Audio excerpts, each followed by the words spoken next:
What a good crowd. Consul General of Guyana, Mrs. Radisson, retired Judge Honorable Vibert Lampkin, family, friends,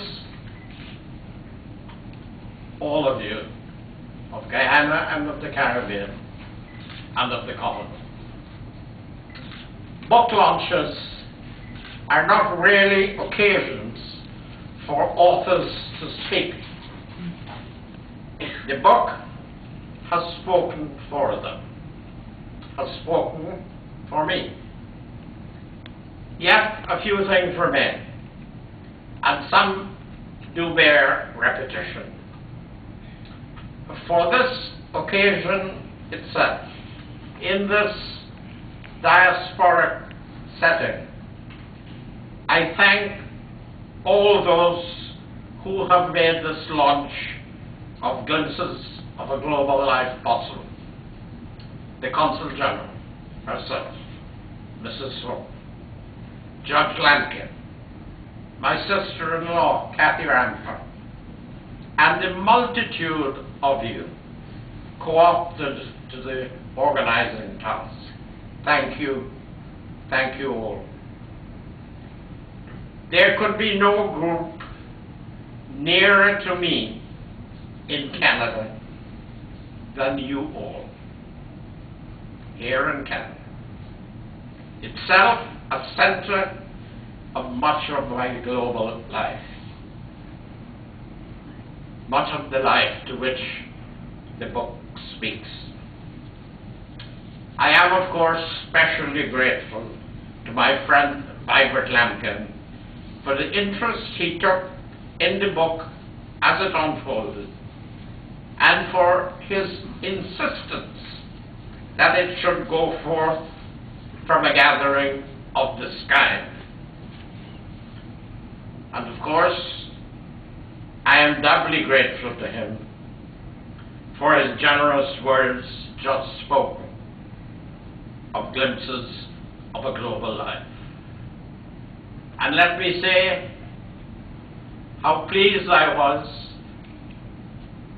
that he brought to your attention Judge Shridath, who through all our lives has remained a shining star in the firmament of law, of international law, and of justice. Mohammed Shridath has achieved the greatest measure of accomplishment of any Guyanese anywhere in the world.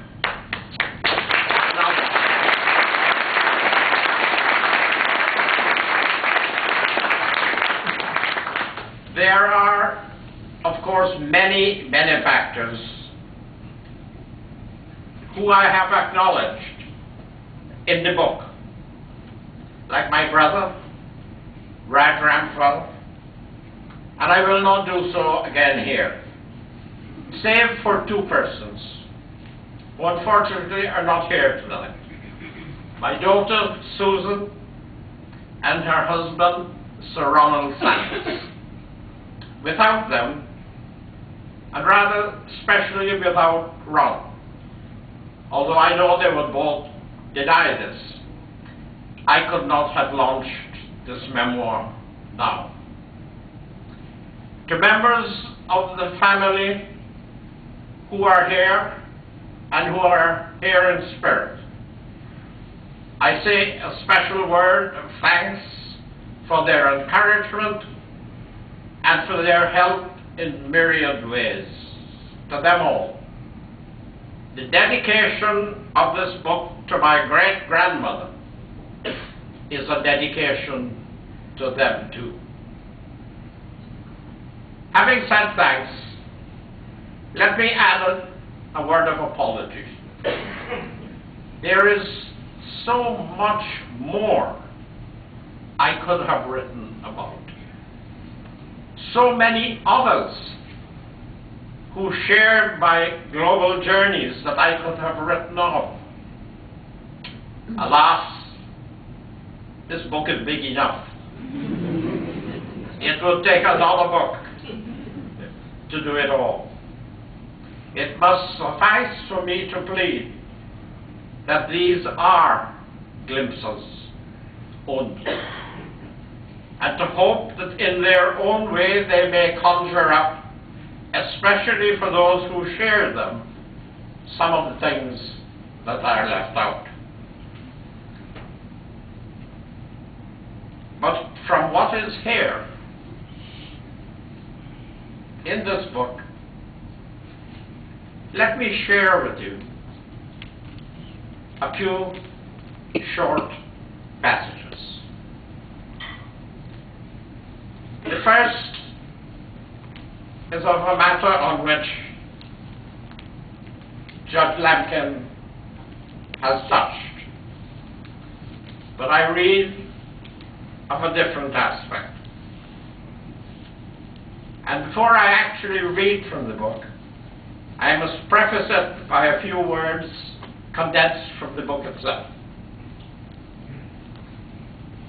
In the early 19th century, a Liverpool merchant, that is Liverpool in England, John Gladstone, owned 5 sugar plantations in Demerara, of which Friedenhoop, which many of you know, of which Friedenhoop was the largest and was also the most notorious for its purity.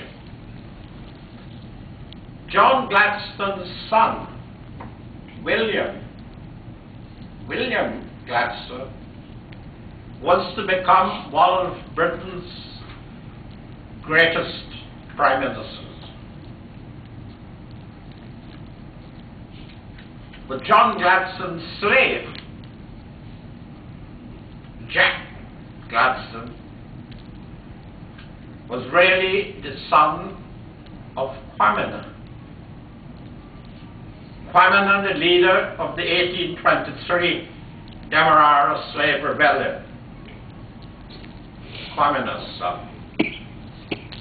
Quamina was hanged. Many others were beheaded. To reflect on that. ISIS did not invent beheading. The same John Gladstone was to influence my life, was to influence me in one way, in not one way, but many. At slavery's end in 1834, that man, John Gladstone, received the largest individual compensation in the West Indies for his 2,508 slaves. What was it? The equivalent today of 83 million pounds sterling, about 160 million Canadian dollars. Of course, no one thought to compensate the slaves. With most of that money,